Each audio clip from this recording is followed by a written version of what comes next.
பிரிவு அவரால் தாங்கிக்க முடியாது. ஐயோ தாமரை, நீ கல்யாணம் பண்ணிட்டு இன்னொரு வீட்டுக்கு போறதை ஏத்துக்கிற தாத்தா உங்க வீட்டிலே இருக்கிற ஒருத்தனை கல்யாணம் பண்ணிட்டு வீட்டுக்கு வந்தா ஏத்துக்க மாட்டாரா? பாத்தீங்க, லாஸ்ட் சான்ஸ் மிஸ் பண்ணிட்டு அதுக்கப்புறம் வருத்தப்படுறதுல ஒரு பிரயோஜனமும் இல்லை. மிஸ் பண்ணிட்டு அப்புறம் வருத்தப்படுறதுல பிரயோஜனமே. ரெடியா இருங்க. நான் சிவா கிட்டே சொல்லிடுறேன். நீங்க 2 பேரும் வந்துருங்க. அப்படியே வந்துருங்க. அப்படியே யோசிச்சு ஊரை விட்டு ஓடி போயிடலாமா, இல்லை தாத்தாவோட மானம் போயிடும், இது போயிடும்.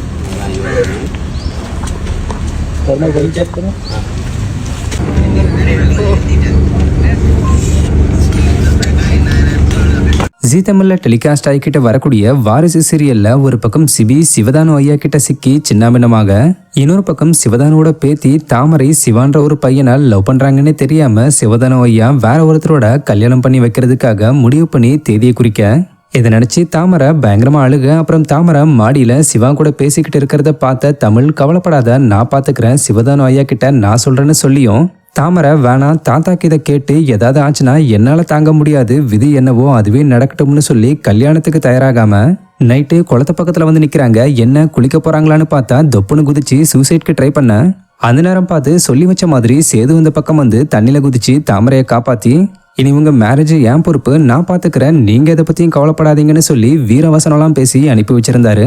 பட் அதுக்கப்புறம் எதுவுமே நடக்காததால திருவிழாவில் பேரண்ட்ஸை பறி கொடுத்த குழந்தை மாதிரி திருப்பியும் தாமரை அழுக ஆரம்பிக்க, இதை பார்த்த சேது என்ன இந்த பொண்ணு சும்மா சும்மா அழுதுகிட்டு இருக்கேன்னு சொல்லி கடுப்பாகி, நீயும் உன்னோட லவ்வரும் ஊரை விட்டு கிளம்புங்க, சென்னையில் என்னோட ஃப்ரெண்டு உங்களுக்கு ரெஜிஸ்டர் மேரேஜ் பண்ணி வைப்பான், நீங்க கல்யாணம் பண்ணிட்டு அப்படியே ஓடிராம திரும்ப வாங்க, நாங்க உங்க தாத்தா கிட்ட பேசி புரிய வைக்கிறோம்னு சொல்லியிருந்தாரு.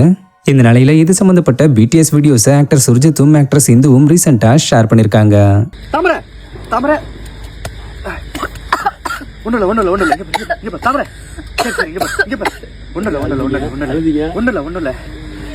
என்னமா ஏன் இப்படி பண்ண?